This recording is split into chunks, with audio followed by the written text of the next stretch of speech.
Hello, everyone, and welcome to the Handicap. It's Thursday again. Can you believe it? As you can see, it's myself, Chris Roy. I'm in for Brent again this evening. And once again, we've got Nathan Mossman to join me, and we'll go through this weekend's rugby. How you doing, Nathan? How you doing? How's the week gone? I'm good, thanks. It's definitely a bit wintry here now, so we're down into the single digits, as you can probably Yeah. from my attire. Yeah. I'm in Cape Town. It's also getting a bit cooler now. The nights are certainly getting a bit cooler. But yeah, I mean, as I say, we'll fill in for Brent, and we've got quite a lot of rugby to get through. We've got full schedule, obviously, Super Rugby and URC to get through. Obviously, get into the business end of both the comps. Some nice juicy games as well on the cards as well, so that'll be good. And also, hello to everyone on live chat. How's it, Chris McGowan? Thanks for joining again. I know you're a regular. I will try read comments as best as I can this week. I know I'm terrible at them, but guys, please do give your thoughts and your thoughts and predictions for the week, and I will do my best to read them out. Otherwise, definitely show them up on the screen. But yeah, Nathan, let's get straight into it. Tomorrow morning, got Pacifica versus the Chiefs. Of course, as you would expect, a high cap, a high points line. What are you thinking? Yeah, I know Pacifica have made loads of changes, which I don't think bodes well for them at all. Chiefs pretty settled. What are your thoughts here? I agree. I think a lot of people they're making a lot of the fact that Mackenzie is missing, and that's a legitimate thing to raise. Obviously, they have struggled a bit without him, but that was against genuine teams, I would say. I mean, the Moana second string team, if you went through this lineup, there are guys that I've literally never heard of. I'm not sure where they've come from. At least I would have expected to recognise some names, maybe from NPC, But there's a lot of guys that genuinely never heard of, and like depth is clearly going to be a problem for a team like Moana. And the guys that are stepping in for the Chiefs, they're still good players. Like there are guys on the bench for the Chiefs this week, like Gideon Rampling, who may not be a well-known name, but for those that have sort of followed NPC would know what he's capable of. And I don't know that Moana will be able to match some of those types of players coming off the bench. So that said, I'm projecting this game at about 29, which is not too far off, obviously, where it is. I personally took an early number on the Chiefs at 25. I could easily see this game still getting out of hand. I think a lot of people, as I said, are still betting Moana on plus 30, and I think clearly based on where the line is, that's an okay bet. If you're willing to take that chance, but as I said, it's bad enough that Moana have rotated, like the starting lineup. Who knows what's coming off the bench? These guys are probably club level at best. Yeah, and the game's back in Auckland, I believe, right? Mount Smart, and I think the weather's set fair, so no weather conditions issues there, I think, as well. So I totally agree. I think if I recall, I was big on the Chiefs last week handicap against the Force. I said like a 54, 45, 50-ish 10 type of scoreline. I don't see anything different here, to be honest. I can see Chiefs breaking 50, Pacifica get a couple of tries at best. So I agree. I'm going to throw it out there. Don't be shy to take the minus here. I think you'd be brave man to take Pacifica here. Even at 35, I don't know if I would take it. I just think this could be messy. I agree with you.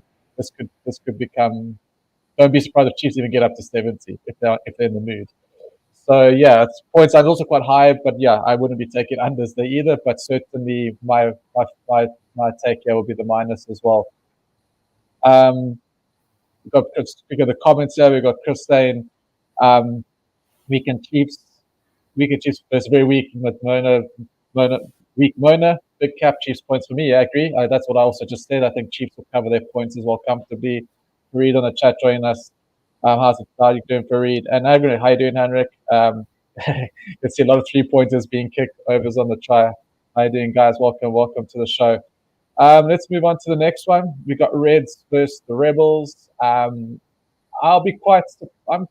surprised at this cap. I thought it was higher than I was anticipating. I capped it a bit lower. So I'm quite interested to hear your thoughts because I'm leaning on the plus here at this price. What are you thinking? I'm going to go the other way. I think my mental handicap was probably lower, as was yours. And when it opened at 12.5, it was fairly static. And I'm projecting 16 is the number I've got based on my numbers. And in terms of sort of coming up with a narrative of these things, it's just a little bit difficult at the moment to make a strong case for the Rebels. So with the Reds, it's relatively easy. We're starting to see a bit of a body of work behind what they've done. Now they've beaten the Crusaders. They pushed the Blues. They effectively drew with the Hurricanes. Lost to them in OT. And beat the Chiefs, of course. So we're starting to see that against even the top New Zealand sides, they're really competitive. They're obviously at home here. The Rebels, and I think you pointed this out, although their number of points on the table is pretty impressive. Their wins have all come against bottom teams, and they strung together a series of wins, I think, against the Waratahs and the Highlanders, and I think the draw might have been when they kind of self-destructed. So in terms of just a pure body of work, like clearly the Reds, what they've achieved is far superior. So I guess I'm just struggling to make a strong case for the Rebels. No, you're right. I don't know. I think just again purely when I capped this, I felt the number was high. But when you actually, when you talk through it and you're right, you look at the form lines. I mean, that win against the Crusaders. I admit I was all over the Crusaders last week, and of course they let us down there, and the Reds came in and gave them a game just as they gave the Blues. And you're right. I mean, Reds at home, and I think they're solid team sheets. And if I see, I think O'Connor and McDermott on the bench. So they've got some cavalry on the bench as well. So if they probably need some stable heads, that should also see them home. And I see Dangunu's back to 13, which I didn't like, but arguably they were playing their better rugby when he was at 13. So maybe he is a 13. I'm gonna probably just wait to see what Rebels side rocks up tomorrow, and I'll maybe look at some in play there as well. Just quick on the comments, we've got Henrik, the Reds is ultra positive, just want to score tries. Yeah, I am enjoying the Reds this year for sure. Rebels can score, Reds tend to leak a bit. Yeah, that's it. We haven't spoken the points. The points are at 58? Probably about right. Yeah, I think so. Yeah, I mean, there's no weather involved, but it's probably more the Rebels and whether they can get things going that I'm probably more worried about. And you mentioned O'Connor and McDermott being back, and I think it says something for how the team feel that they're travelling, that McDermott's not straight back in the team because he hasn't been injured. He was suspended. Yeah. So there's no fitness questions. They obviously think that they're travelling all right and they don't need to change what they're doing. Yeah, that's true.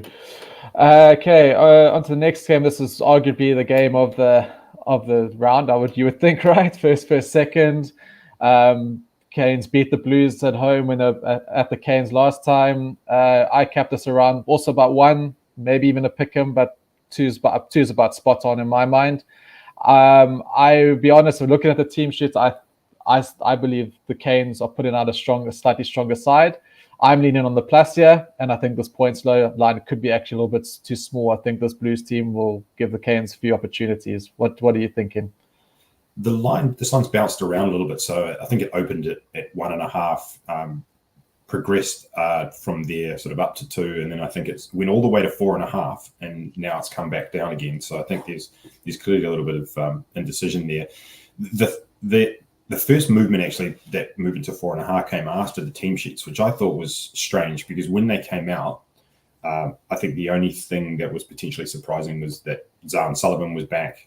There was maybe some expectation that Perifetta would be back, and he wasn't. So, to me, the case for the Blues is, in my opinion, I think and it's clearly it's arguable, but I think they're probably the best team in the competition when at full strength. I don't think they're full strength here without Perifetta and without Christie. They're obviously at home, which is a plus for them. So that's kind of the case for the Blues. But as you said, the Hurricanes, other than the problems they've got at hooker, this is as good a team as they could put out. So all that said, so I took the 4.5 because I thought that was just far too much for the Hurricanes. Depending on what number you're looking at, my projections put this at 2. And and I'm sure there's probably still 3.5s out there, and I think clearly at the 3.5, I would be on the Hurricanes. but yeah, it all just depends on the number that you can get. So yeah, I think it's if you got a number at either end of that range, they're probably good bets. But right, if I'm projecting 2 and it's 2.5, then clearly that's not something that you're going to be super keen to get involved in.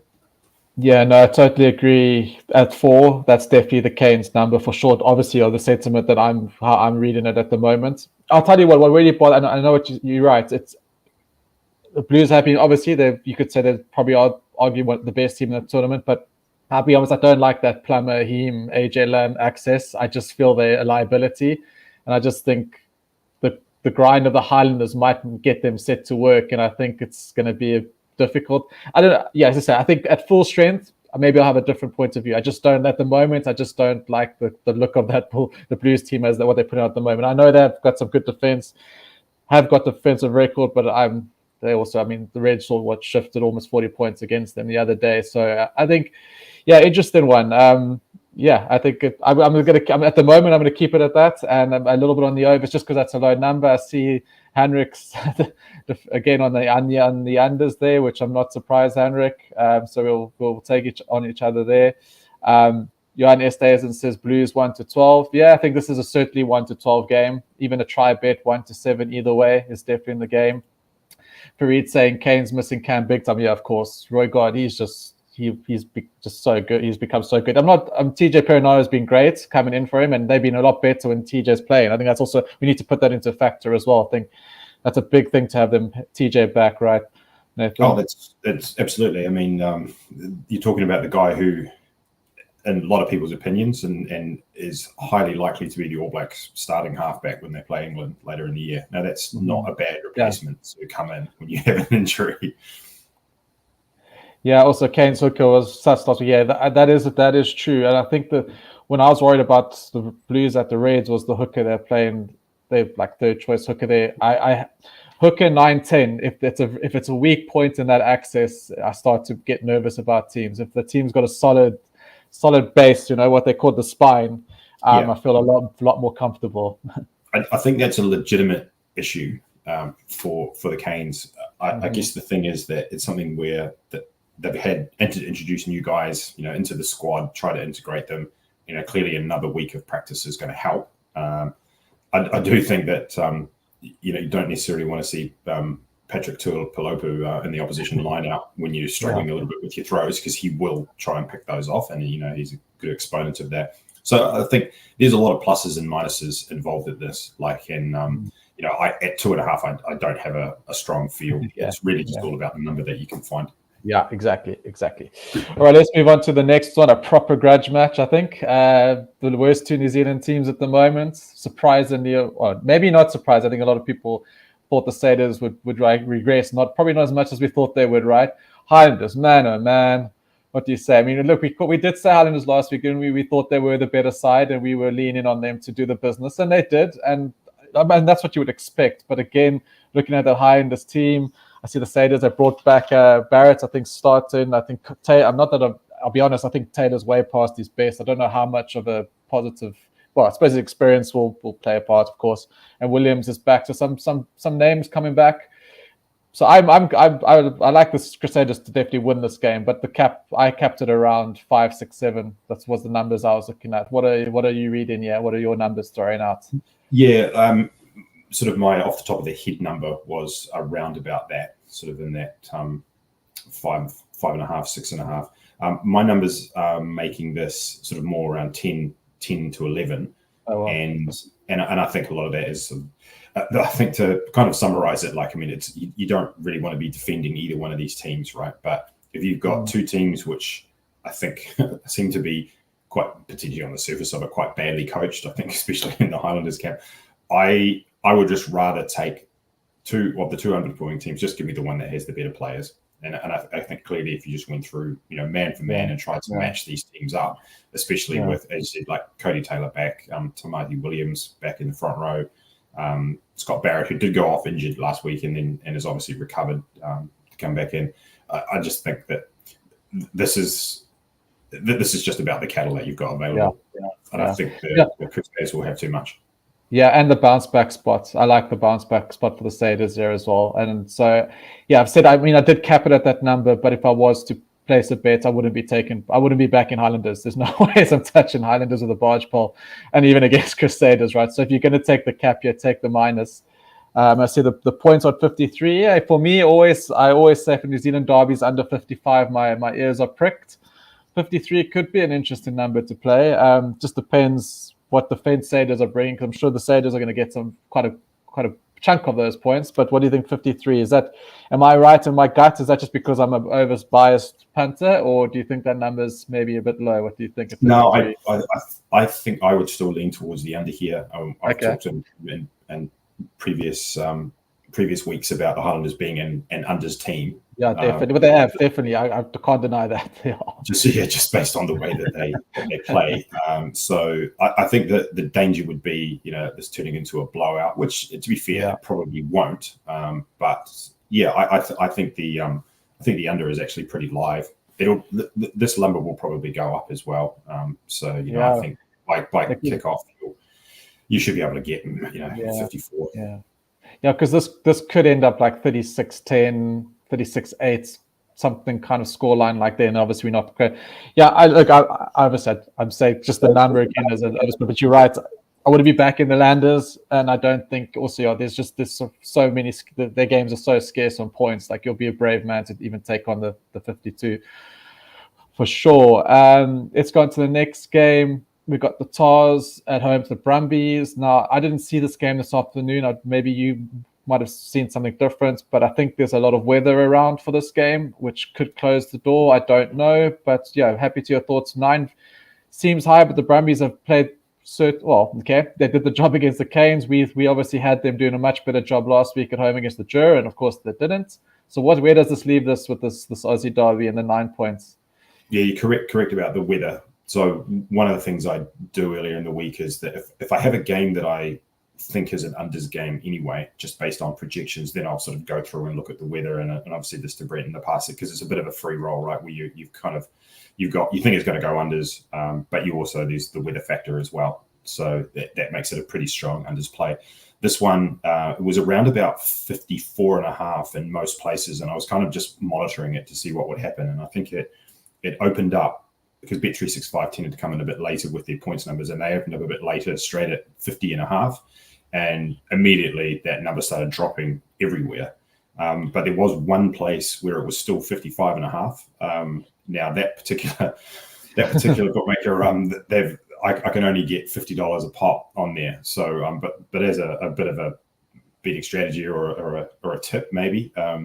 So I took the 55.5 under 55.5 there, then went to the alternative total section where they had the same number again and bet 55.5 again under there. Then took the 57.5 under.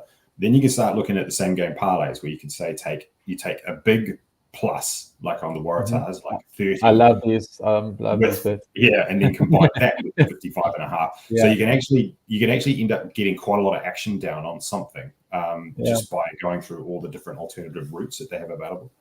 Yeah, no, that's why I also play that when it looks right with the right team and conditions. Those alt same games are great.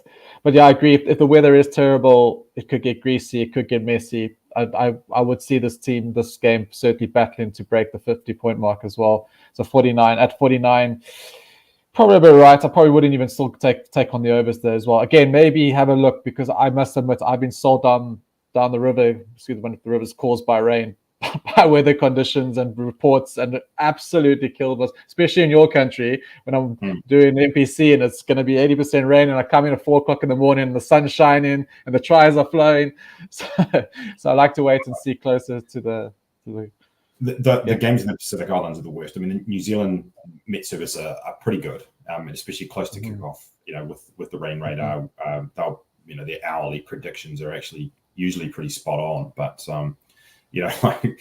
like last week, when I talked about sort of waiting, seeing the conditions, what they were like in that Moana Highlanders game. And, as soon as you flick the TV on, you could just see the rain pouring down. And it was an interesting one because the line was static, the points line. It did not change. So a good 5 minutes before the game started to find as many outs as you could that had the 51.5, which was the total coming into that, and just betting the under as much as you could, because it was pretty clear. Like you could see the rain falling, and you could see as the players were running onto the field that the surface water was splashing. So anyway, I think this is one where, as I said, like it's the points line's been bet down already. I mean, like flick the TV on, see what it looks like. And there could still be value in going under that number, because I don't know. In general, there tends to be kind of a limit to how low the points totals will get set, and it can't account for really, really bad conditions. I mean, we saw that in the under 20s, right? Like where they just can't adjust fast enough for really bad conditions. I think like you say, there's rain and there's rain. There's wet conditions and wet. You got rain where it's raining and it's drizzling and it's coming down fairly straight. The guys can almost pretty much handle it these days. It's the sideways winds, bit of sideways rain, and if the underfoot conditions, they're completely just sliding all over the show. That's when the points are just going to be hard to come up. But the service still looks firm. Those good feels that we have these days. The rain is steady. Then the game still kind of get the points. Do still kind of come in those games. But just a quick one, Johan, under 59.5, I feel. Yeah, true. 2M systems, Brumbies are pretenders. Yeah, we were talking about this the other week. Weren't we like, are they the real deal? And then they went and pumped the Canes. So I'm like, okay, maybe they are actually in with a shout, even though I'm not so sure that they actually do have a genuine shout for the title. Task to easy cover. Probably at this stage, you would say that's the right bet. Johan, cap is low. For conditions will make it scrap. Yeah, that's also what I'm seeing. So I'm on the Tars with Namawakwa scoring some runaway tries, and Henrik coming in agreeing this is mid-service top class for the predictions. All right, we go to the last game.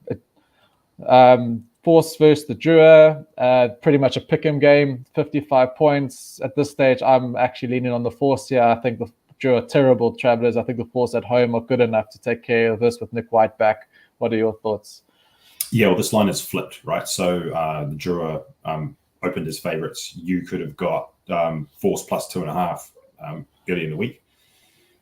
So Force backed into favourites now. I think that is correct. And, you don't necessarily need to overthink it.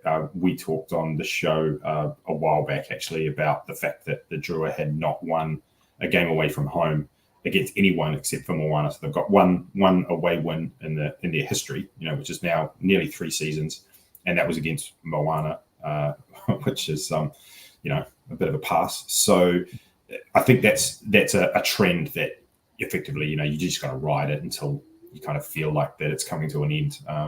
But I don't think it's going to be this week, and I'm happy to just keep riding the Force here. Yeah, I think I would have. I know I'm surprised that I wouldn't have given the Drua the favourite status here. I see Hendrik says Fiji, but I just think Force at home have done enough for me to take care of business. So Drua could probably definitely give up a good fight. That's why it is a pick'em. The bookies are no mugs these days. You could go down to the wire. It's just one of these calls that I'm feeling that Force will have enough to get the job done at the end of the day. Yeah, and it's probably, to be fair, it's probably a money line bet that you're taking if you didn't get that early week number. I'm projecting it to be right around pick'em, so my numbers can't split them. So it's not like I'm going to get heavily involved at the current number, but hopefully, if you sort of were wide awake and you like the Force, that you got a better number than what you're seeing here. Yeah, exactly. Another one, if you do like the 1 to 12, which I certainly do, if the games are close enough and it looks like it's going to be a point class, 1 to 12 is good value. All right, that brings us to the end of Super Rugby. Let's move swiftly on to the URC, straight into my boys tomorrow, the Stormers. 14, looks like they're pretty much taken a full strength side across there. Just no David Willemse, he didn't go, it looks like. 14 points, Dragons. I mean, I'll tell you what, obviously my bias, no, but I mean, for me, Stormers with this team should be a 14-point better team than the Dragons, but we do know that even the Stormers have struggled with their better sides. So my lean is obviously on the Stormers. They've got to get these wins done now to get into the playoffs, and at 54 points, probably all right. But what are you thinking? Yeah, I'm leaning on the minus, but I haven't made a final decision on what I'll fire. Yeah, I agree. I'm projecting 17 in this game, so that's a big enough margin for me to want to get involved. And I think exactly as you've said, the squad that the Stormers have brought over and the team that they've named for this particular game, they're clearly taking it seriously. And I like this time of year, I think, to some extent, where you're not too worried about teams' motivations, what they're thinking about. You can look at the points table and say, right, have you got something to play for or have you not? And you don't need to worry about all these other competitions and some of these other things that's going on. So Stormers are clearly bringing it. The Dragons, having sort of just looked through the team sheet briefly, I think there might be a few missing in the forwards just through injury. But again, how significant that is, I don't know. The other thing that can be a factor, I think, possibly is that this time of year that you're coming into the Northern Hemisphere. Or spring at least, so summer not too far away. Their conditions have obviously improved a lot, and I haven't specifically looked at this game, which so at Newport, which we can have a quick look at. But I was looking at the conditions in Limerick for the Munster game, and I could see that was 21 degrees and sunny. And I saw that as well. That's very un-Northern Hemisphere like, and that is something that I think will obviously the South African teams will feel much more at home. Yeah, we got Johannes and Dragons will cover. Henrik as well. A little disappointed as a Stormers fan that he is, that I know. But yeah, I mean, no, I don't know. Like I said, I think the Stormers are going to bring it. So I'm not taking the Dragons. I don't think I've ever bet the Dragons as well. It's just when I've talked about this tournament before. I didn't really follow the Dragons. I never bet on the Dragons. And I also don't want to make an emotional call here, because obviously sometimes we do. But I think just, this is an opportunity for Stormers to just make a statement, get a win. And this is a team that they should be doing it against. So that's what we'll lean at this stage. Let's move on. Sorry, I was just going to say, it's interesting because I can see people in the chat sort of talking about, the Dragons will push them close. The Dragons might win, this sort of thing. I mean, I found a number after the teams were released last night that was Stormers minus 10.5, which I thought was you'll take that all day long. So it's kind of interesting because so when people talk about that they're predicting what's going to happen in a game, that it might be close or this kind of thing, whether you would say that and then still take a minus 10.5 when the market's at minus 14.5, because in my head you just always take the best number. People ask me, what's going to happen in this game. I say, I don't know. I don't know what's going to happen. All I do is look at the numbers, think about the probabilities, and take the best number that you can. And that I think that's how you make money in the long term. No, totally agree. But definitely Stormers win. I'm not backing down on that. The Stormers are winning the game tomorrow, and we're moving on.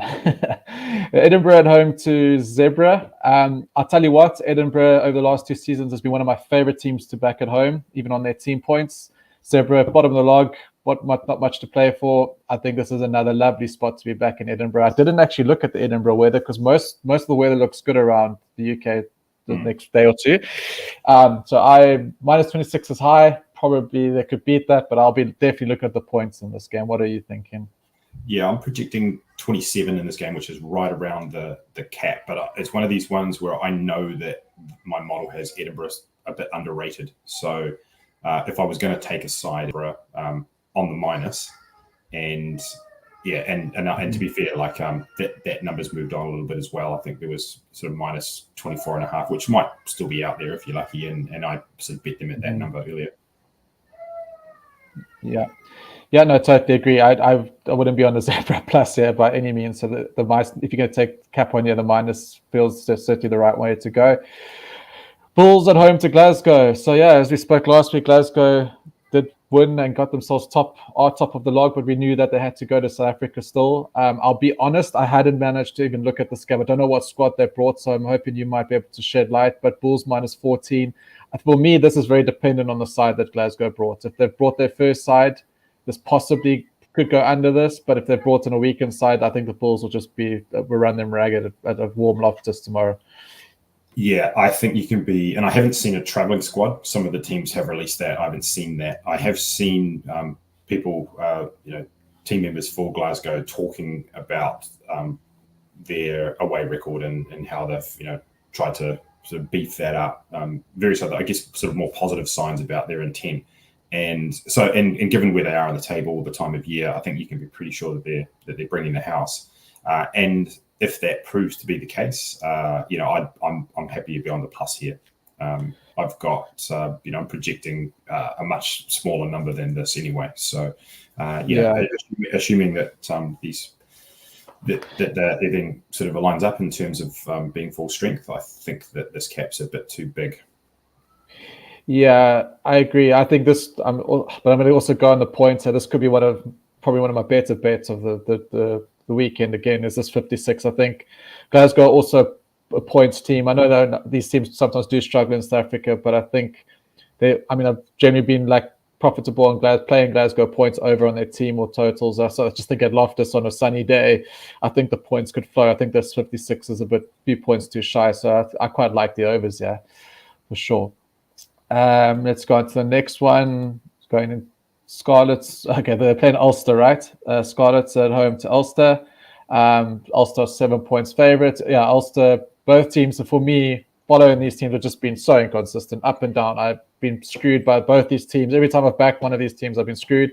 So these teams can sit in the naughty corner for me for this game. I'm going to stay away. But what are you thinking? Yeah, what's your thoughts? It's funny that you say that, actually, because I talked about sort of teams that I know are over and underrated, and I only have two teams on my overrated list, and Ulster and Scarlets are both on it.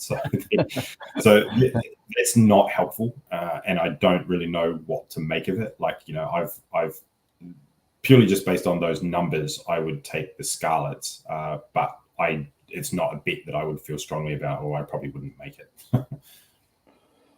Yeah, see what the Admiral's saying about Glasgow, and I would be surprised as well. Like if there's ever a time to bring the first team, it's now.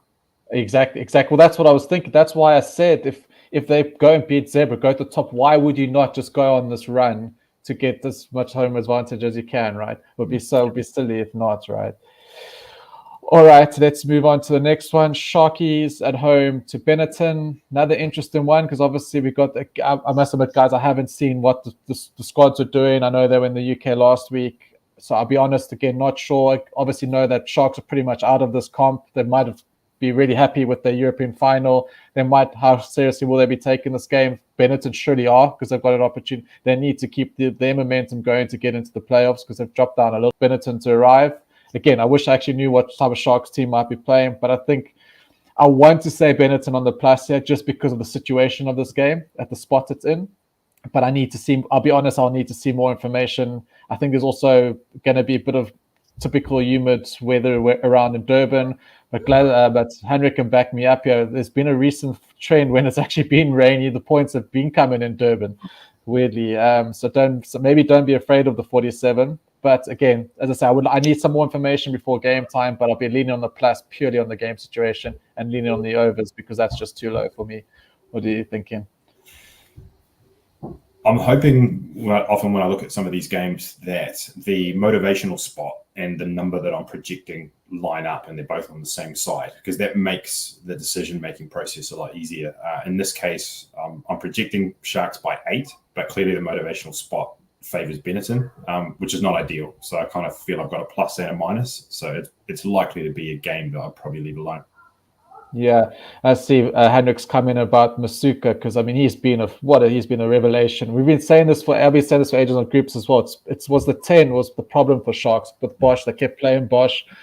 I prefer Chamberlain to Bosch, to be honest, but I still thought if they could get that 9-10 axis sorted, hopefully then the rest of that backline could flow. And certainly he's been a game changer for them. And so Hendrik's setting up depends again. That's what I'm saying. Team sheets matter, yeah.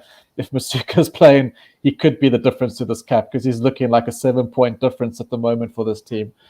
Johan Essays and also come in with a Benetton win. Benetton don't travel well. Yeah, that's true. They don't. But if their tails are up and Sharks are a little bit down, I think Sharks have proven to us that they can get themselves into a little dogfight that they don't really want to be in and not do too well. So let's see what happens with that. Then we got the Lions at home to Cardiff. Basically, Lions looking like they might make a push into the playoffs. Now it's looking pretty much difficult. I mean, even if they win this game, I think they've got 2 difficult ones, including obviously the Stormers at the last game. But at home to Cardiff, you would think they do the business. Again, I'll be honest, team sheets are going to matter. I don't know what team Cardiff's brought. Are Cardiff still in the running, right? They are still... No, they're not. Okay. Yeah. So Cardiff are basically they're the sort of the first team that's been cut adrift. So there's a gap between them and that's that big gap. Yeah. So for me, this could be anything. I'll be honest. Probably again on the high fault, these two teams probably just having a throw around. 55 is too low. That's my lean at the moment. Is the overs again. This was a game where when the opening lines came out across the board, I think this was the one that was clearly the most egregious, the one that everyone jumped on. So I think it opened at sort of 7.5 or something. So I wasn't quite quick enough to get to 7.5, but I did get a 9. And I was projecting this at minus 14 with the Lions by 14. So at 16.5, I'm not going to bet Cardiff, and clearly I've already got a Lions ticket in the pocket. So. But if forced bet, I would probably still take the minus, because I think it's just one that if the Lions care enough and Cardiff don't care at all, then it is for it to run away. But well, that's it. I know Hendrik points out, and it is that like I said, I've stood as an overs point. I've certainly noticed games are not as high scoring as they have been in the last few years, and Ellis Park has been one actually. But I think for me, again, it's the spot. If maybe I'm wrong, it's just maybe what I've noticed in all the years I've been watching and betting. When two teams come at this point in the season and they pretty much are out of the competition, those shoulders are just a little bit weaker. And for me, the defense goes down and there are just more tries. So that's the reason. It's not because it's the venue's unders or maybe conditions. I just don't think these guys are going to put in the 100% effort as they would if they were both going for an 8 spot. If they were both going for an 8 at full strength, yeah, sure, take on the unders. Could get scrappy. It's just the spot makes me feel I've seen this could be like a 35-30 game, no problem. Yeah, no, you're right. I think you get to a time of year where if there's nothing to play for, you might make a business decision on making certain kinds of tackles. The shoulder's just a little bit. You can see it's a little bit weaker. The turnstile, they seem far more turnstile. Yeah, that's right. Yeah, you might play a game of touch and make sure you get a hand on somebody as they run past you. But that's you want to make sure your life, your contract for next season. So a lot of self-preservation going on sometimes at this time of the season. The next one, we got Munster at home to Connacht. Probably spot on to what I was thinking. And again, I've never rated Connacht as a away team as good travellers, even though they did well the other day. I think I was slightly opposed to them, even though it was close to the cap. But I think Munster probably, again, I know we're hopping on team sheets, but I think Munster could probably do the business here. I would probably lean on the Munster minus. Yeah, what are your thoughts here? Yeah, I'm pretty big on Munster here, actually. So I've got a projection of around 18, and I think Munster clearly with a lot to play for. Connacht do too, but they're also they've got a few injuries at the moment. There was a release that came out from the team where I think it's Heffernan, one of their island props, is out. Prendergast out. There were a few others as well. Like their list of absentees was quite long. Whereas when Munster put out theirs, most of the absentees were not first team players either. And I see that there was probably some expectation that maybe Mac Hansen would be back. Like they keep talking every week that he's going to come back. But he's not. Like this week has been delayed another week. So for me, when I saw that, I was a little bit surprised that this line didn't move because it's been static at 10.5. So yeah, all over Munster here. And again, this is the game that I when I looked at it, I also looked at the conditions because I thought, with a reasonably big cap, you want some good conditions to enable, sort of fairly high scoring. And as 21 degrees, sunny in Limerick. Give me Munster. Yeah, I saw those. I was about to say that, but I didn't want to think, have I missed the wrong town there? Because I remember going through conditions thinking might be a little bit of wind, but there always is a little bit of wind blowing through that stadium. But there's sentiment going, so Connacht, like you just said, the team sheets, missing players, Munster. For me, I've realized back in Munster at the business end of the season, or games that matter, or the time to back. When there's nothing in them, Munster can go missing badly. But when they need to play, they play. So Actually, you know what? I like this. This is going to be one of my best bets for the weekend. I think, this is all of this talk around what I was originally thinking. I thought that was a bit low, and that's quite a few points lower than it should be. So I like that as well. And let's move on to the final game. We have Leinster at home to the Ospreys.